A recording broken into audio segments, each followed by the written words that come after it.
Subscribe to Jazzy and Steve. Finally, no more international breaks of 2023. That was the last one. Did we all enjoy it? Did we bollocks? Because the shit.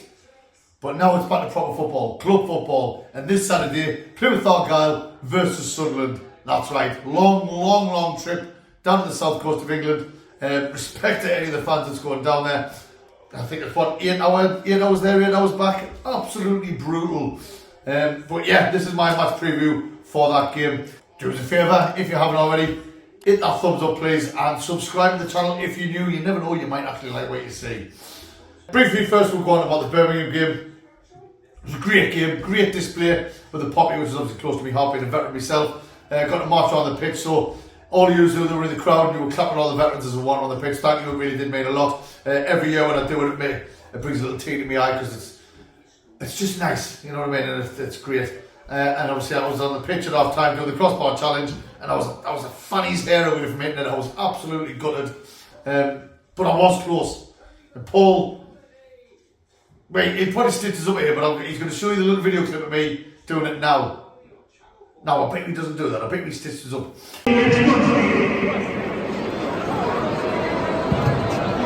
Oh, good goal, Lord. But yeah, the Birmingham game turned out the end. It ended up being quite a comfortable game. Some brilliant football on display.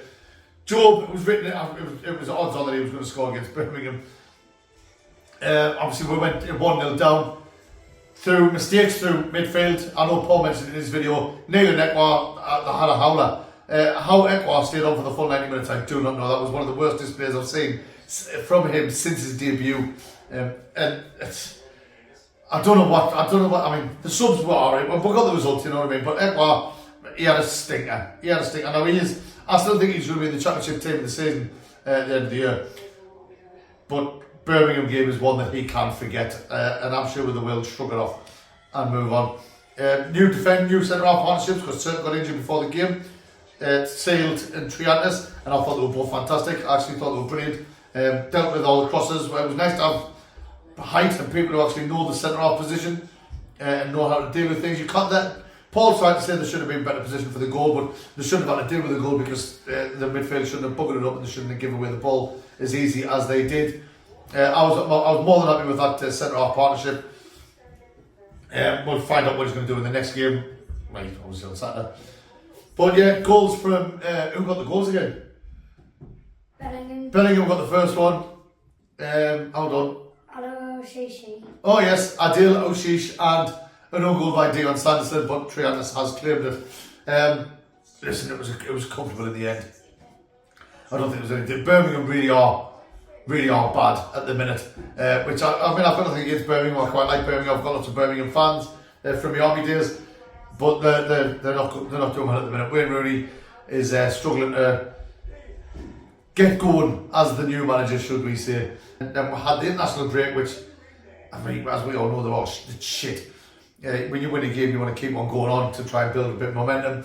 But hopefully the lads who haven't been away on international duty have been training hard down at the academy, getting ready for the run up to Christmas, and what Christmas is a busy time as well. So I think this is where you'll see a lot of the squad rotation being doing. Like yeah, we've got depth in quite a lot of positions, and I think you're going to see it being used throughout the month of December because there's games coming all the time. Plymouth, Newton's won from League One last year. They were scoring goals for fun last year, and they stormed it, and they did really well. This season so far, it's been a bit weird for them. It's been a bit weird because they've scored the same amount of goals as us, so they're not struggling to score goals, but they can't stop making them. They've scored 27. And they've conceded 27. They're currently sitting 19th in the league. They've won 4, drew 4, and lost 8 this season. The last 5 is lose, lost, draw, drew, lost, won, drew. So basically, I think they need to try and balance the performances out. They're scoring, but they're conceding too many. So they're brilliant at going forward, but obviously they're leaving holes and leaving gaps. So I think if they want to find a balance, they might be alright in this league, because I do believe there is worse teams than them in this league. Since they had a very impressive win against Norwich, they beat Norwich 6-2, but that was back on September 23rd. And since then, they've only won one game, and that was against Sheff Wade.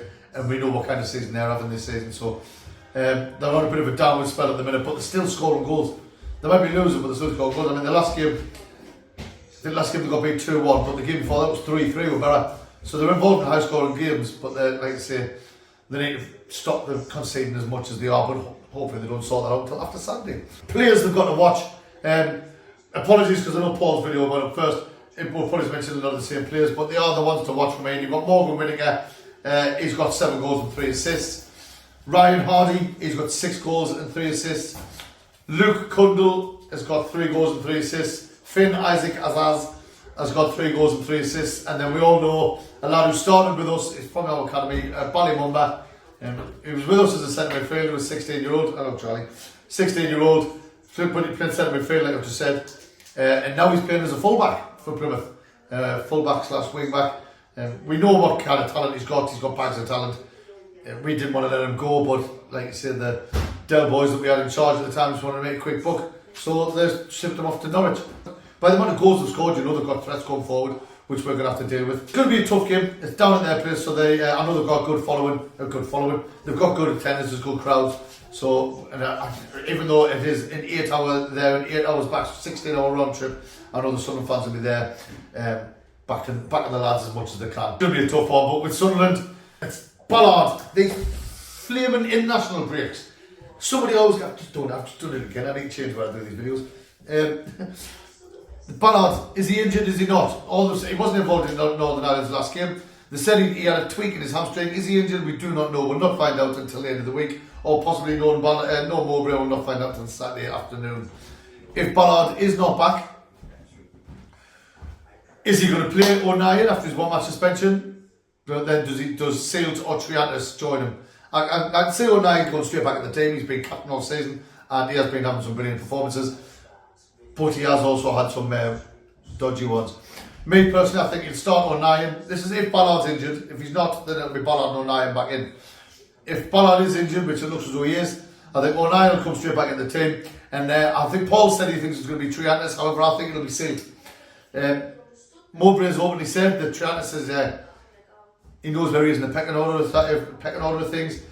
He's got a lot to learn. Obviously, playing in Australia is a lot less different to play. A lot different than playing over in the Championship. Sealt's been on the bench a lot more than Triantis. Triantis has been playing the under-23s a lot. So I believe if Ballard is injured, I think it'll be O'Neill and Sealt. If Sunderland was fit, I think it will be Sunderland and O'Neill. But with them getting injured just before the Birmingham game, I think Sealt will partner O'Neill. The other defence, Huggins and Hume, you just can't say enough praise about them. They're absolutely fantastic. They've been phenomenal this season. And I said, and if you didn't believe us, check back previous videos, I said, Huggins, if we keep him fit, he'd be like a new signing. And I was right. He's absolutely brilliant. He's getting better with every performance. And like I say, he's going to end up keeping certain out of the team when he comes back. Hume, one of the best tacklers I've seen in a Sunderland shirt for years. He's absolutely fantastic. He loves the tackle. So therefore, the back four I think will be Sealt, O'Neill, Huggins and Hume. In the midfield, it'll be exactly the same, I reckon. I think it'll be exactly the same. I think Neil and Ekwa, they'll both start. They'll shrug off the bad performance against Birmingham and they'll hit the ground running on Saturday. Clark, you cannot, obviously Jack Clark, you cannot not play Jack Clark. He's just phenomenal. He's becoming the new, I mean, don't hate us for this, but Jack Clark seems to be becoming the new Barry Bannon, because Sky Sports love him. Every game we've been on Sky, he's getting man of the match. Every game, they're banging on about Jack Clark this, Jack Clark that. So I think Jack Clark's the new Barry Bannon for Sky Sports commentators. Because for me, yes, Jack Clark, he got an assist against Birmingham, but for me, it was Huggins or Hume, man of the match all day long. And I know a lot of Sunderland fans agree, because I've read all the comments and all the socials and things like that. But yeah, Clark will be on the left, Roberts will be on the right. Bellingham will be playing behind Rusin, who's fantastic.